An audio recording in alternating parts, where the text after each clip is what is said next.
Hey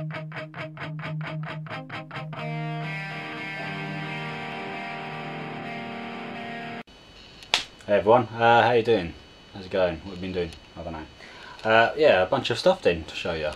Just a quick bit of news first before I show you a varied bunch of games and a few other bits too. We're moving house, which is great, into a bigger place, a nicer area as well, and that means for at least a year I could have a games room again. Woo! Excitement all around. I've missed playing games, I've got to admit. I've not really played much at all. Those of you out there with children, you'll know this. You fit it in when you can, stuff like that. I used to come home from work, because I did an early sort of job, and just play games for a couple of hours before the wife came home. Not anymore. I don't know.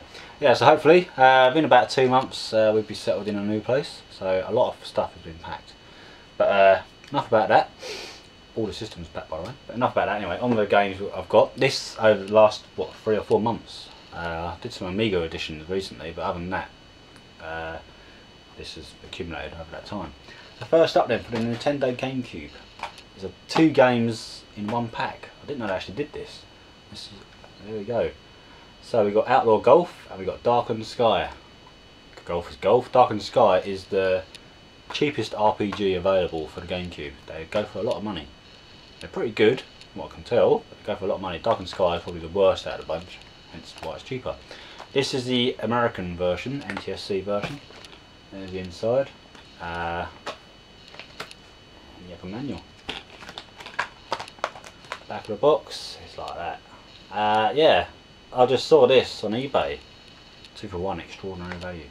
And I thought, well, why not? You know, didn't really want another golf game anyway, but I do like golf, so something different from Tiger Woods or Mario Golf. And finally got an RPG for the GameCube, be it the worst one. Okay, so that's one system I don't buy for very often. Here's another one I don't buy for very often. It's Mission X for the Intellivision, the Mattel Intellivision. What do they call it? Intelligent television, don't they? Somewhere on the back. There we go. So let's look at that artwork again. Some of the artwork for these early games was absolutely brilliant. Good view of that. So it's kind of like a very basic vertical scrolling shooter. You do some bombing, stuff like that. There are various weapons and stuff like that. Inside the box you get the cards, because the controllers you put in little cards. The guide's actually quite good. It's got some nice, just show you that. Nice instructions in there. And of course a cartridge. Very nice. Couple of pound that one, so hence the pickup. Okay, another system that I buy very often. Doing that a lot this time. For the PC Engine. Now this is bizarre. Very bizarre cover. The game is called Hanny or Hani in the Sky. And it's a vertical scrolling shoot 'em up. There we go. What do you make of that? Hard to tell, isn't it? If you saw that in the shop back in the day, obviously if you're in Japan, which you wouldn't understand anything anyway, you'd not idea what that would be at all, would you? So there we go. Inlay's okay, nothing too special, and a hue card. Of course, a bit of sponge. So no screenshots to show you. There is a small gameplay of this on YouTube. Check it out. There's another game, I don't know if it came out before or after this, called Hanny or Hani, On the Road. I'm not sure if it's a shooter at all. It might be a platformer, I'm not quite sure. Hey ho. Okay, I've actually got 5 Amstrad CPC games. Don't often buy Amstrad games anymore, but obviously I did here. First of them is an Amsoft game, of all things. The reason I bought this is because I want to complete the collection of one of the characters that was Amstrad, mainly for the Amstrad. And one of the only characters that made for the Amstrad was Roland. Obviously, if you've got the system, you've often got Roland on the Ropes, Roland in the Caves, and there's a few others. Roland Ahoy, Roland Goes Digging, and Roland on the Run. You can see from that screenshot, it's basically a Frogger clone. That's it. Press Control and small enter keys simultaneously. Press play in the data corner, then any key. Not played this yet. Probably takes about 10 minutes to load, and you get almost to the end. Get read error B, wouldn't you? Yeah, I think there is 1 or maybe 2 rolling games left to get, but nearly got them on it. Now when I, quite a while ago, I started doing Amstrad videos. I haven't done them for a long time now. I would like to get back to them. And the first of them, I think it's like a CPC Spotlight I called it. The first of them was a game called F1 Tornado, which was a horizontal scrolling shooter. Now this is basically the same game actually. It's from the same company, Q10 Tank Buster. All what this is compared to F1 Tornado, open it up there, you might just be able to work out the screens there. All this is a bit harder, perhaps a few extra weapons, still only 4 levels and a couple of pieces of music too. That is basically the only difference. It's actually a good game, it's a good colourful horizontal scrolling shooter.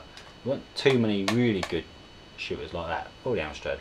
So a budget game, in about 1990 this came out, not bad at all. Next up then, dates back to the early days of the Amstrad, where a company called Ultimate Play the Game pretty much ruled the roost for a while. Their games were isometric adventures, puzzlers, perhaps occasionally a bit of shooting, stuff like that, platforming, all that sort. And this is one of them, Nightshade.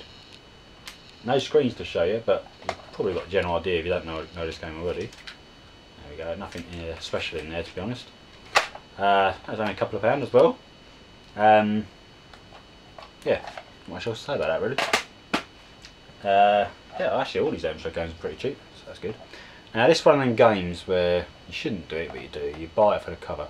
Well, I do, not very often. I liked this, I saw it in the magazines back in the day when it was advertised. Back in the day, about 1988, 89. So going back a few years. And I never bought the game, or never played the game. I'm aware of it now, of course. And this is called The Fury. Pretty nice artwork on that one. Now this is a racing game, viewed from above. Instructions and tape, well that's a disc space, but kind of bit of tape in there, at an angle. Yeah, it's viewed from above, now weapons, and I think you might be able to upgrade your car or buy a new car. I haven't really looked into it too much yet. So it's set on a looping track floating in space, so blistering speed, I doubt that to be honest. But yeah, space age demolition derby basically, The Fury. Final Amstrad game, pretty pleased with this one, and back in the day, I've said that a lot today already, the poster for the original game caused a bit of controversy back then. It wouldn't these days, but it did back then.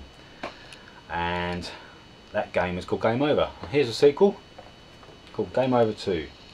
There we go. Comes also with Game Over, so that's not bad. That's nice artwork, isn't it?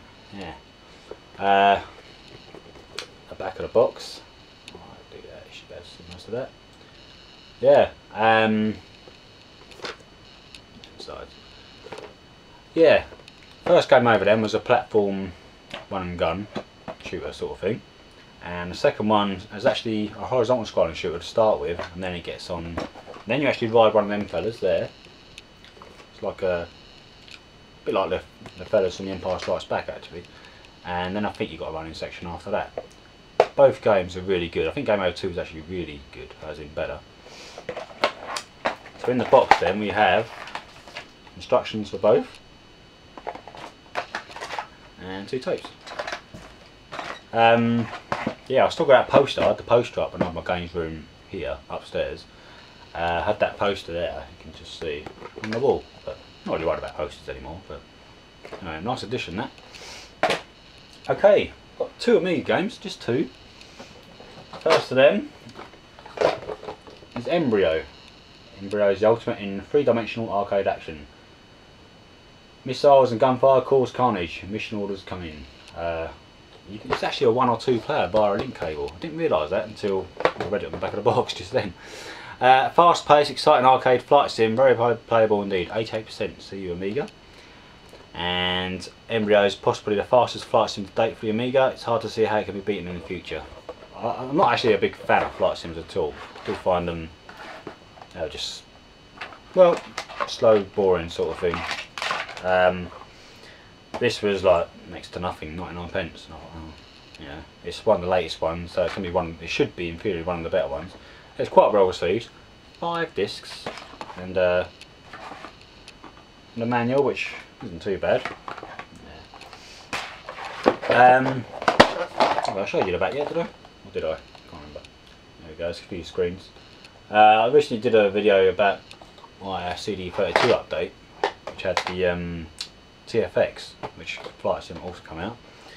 So I don't think it rivals TFX. When you get it, might do. Filled in 3D graphics, it's pretty good. Yeah, 20 missions. I might give it a go at some stage. Anyhow, moving on. Second game I was outbid on a couple of months ago. Oh, no, doesn't often come up, and well, it did again. And I was determined to win this one, and I won it quite cheap, so I was pretty pleased with that. I think about £6, which is quite surprising. Signosis, it's a Signosis game. You know, usually their games come in really good box art and well packaged and stuff like that. This is no exception. Leander. Yeah, pretty nice, eh? Typical on the size. I like the writing actually. It's almost Japanese, isn't it? So the back of the box then shows a few screens. This is a platform kind of hack and slash, and a few other things thrown in as well. Just 3 discs in this one. No other box packaging, which often you do get in Signosis, and actually their manuals are normally quite good, aren't they? Contents. I'll look for some pictures. Thanatos' Revenge.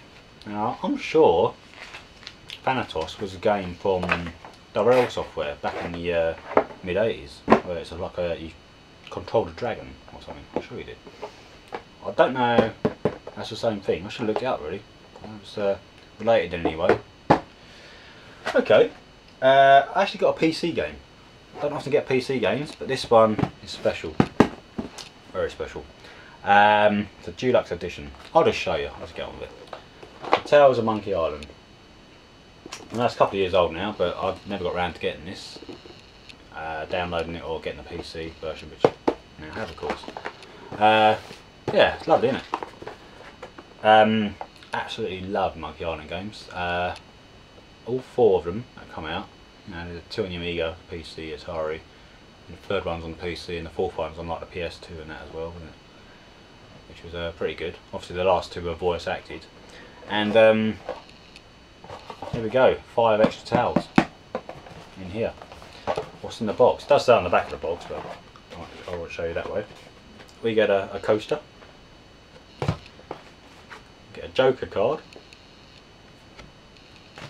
You won't be able to see this properly, I'm afraid, but it's a gold coin if you like. One side it says Tales of Monkey Island, the other side's got like a skull and crossbones.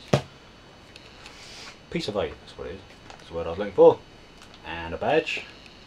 Doubt I'll be wearing that, to be honest. And we get a piece of cloth with a map, which is quite nice.